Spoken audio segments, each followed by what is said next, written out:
All right, now we're heading up to Clinton. Since 2017, residents and visitors have been able to get around town through the bike sharing program called My Bike. Riders could dock and undock bikes at several different locations. But now, Grow Clinton says the My Bike program is coming to an end. Here to talk about why is Grow Clinton's president and CEO, Andy Skolkovich. Andy, thank you so much for being here with us. Why don't we start with the bike situation in Clinton? What are the bike trails like around town? Oh, we have amazing bike trails along what I would argue is probably one of the best river views along eastern Iowa. I absolutely love it. I enjoy it with my kids. And the bike rentals were a great idea back in 2017. But like everything, we have to weigh the balances of what it cost to continue the program versus the revenue we generated from the rentals of those bikes. So let's go back to 2017. Where did the idea of bringing My Bike to town first come from? Yeah. The then director of the Convention and Visitors Bureau, Mary Seeley, found out that this was an opportunity for us, and she pursued a local company in the state of Iowa to help support the bike rental program through their application. We secured approximately 20 bikes and have seasonally put the bikes out there for rent. Well, since the bikes were installed in 2017, were you seeing the ridership numbers that you had hoped for? No, we would like to have seen greater ridership numbers.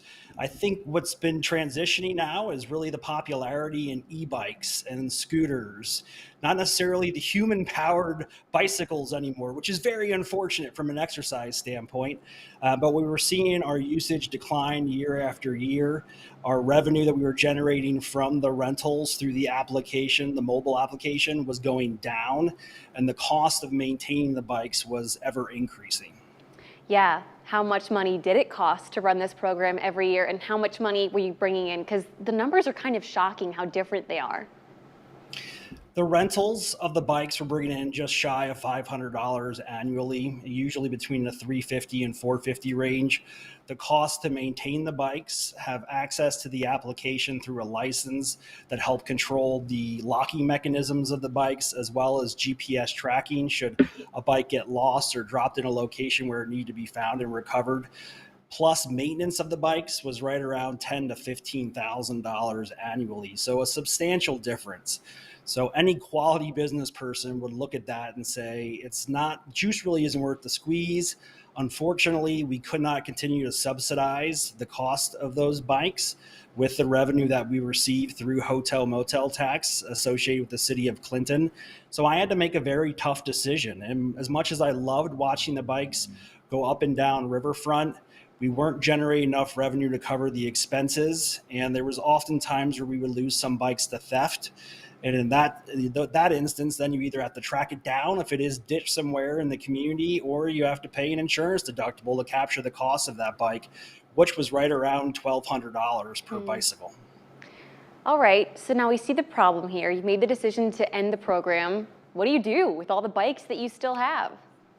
Yeah, well, this program can be successful if an inspired and educated entrepreneur was willing to take it over.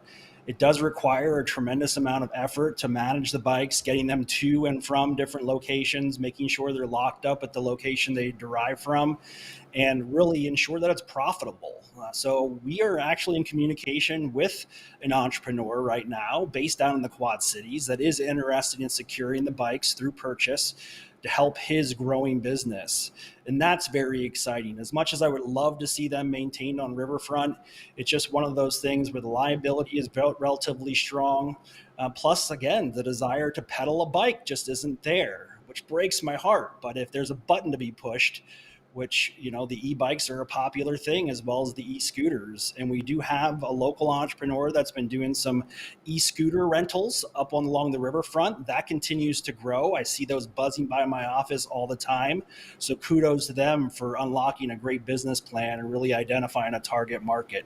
But the pedal bikes have just been difficult over the years. So tough decisions need to be made, and we have to be great stewards of the money that we do get, because we have a lot of work here at Grow Clinton that needs to be done.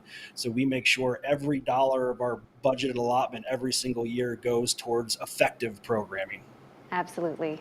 Andy, thank you so much for your time today. We really appreciate this, and we look forward to seeing what else happens to these bikes, whether they're in Clinton or the Quad Cities and beyond. Thank you so much. Yep. More to come. Thank you. If you guys at home want to share this story, we have our online version up at WQAD.com under the As Seen on TV tab at the top of the homepage.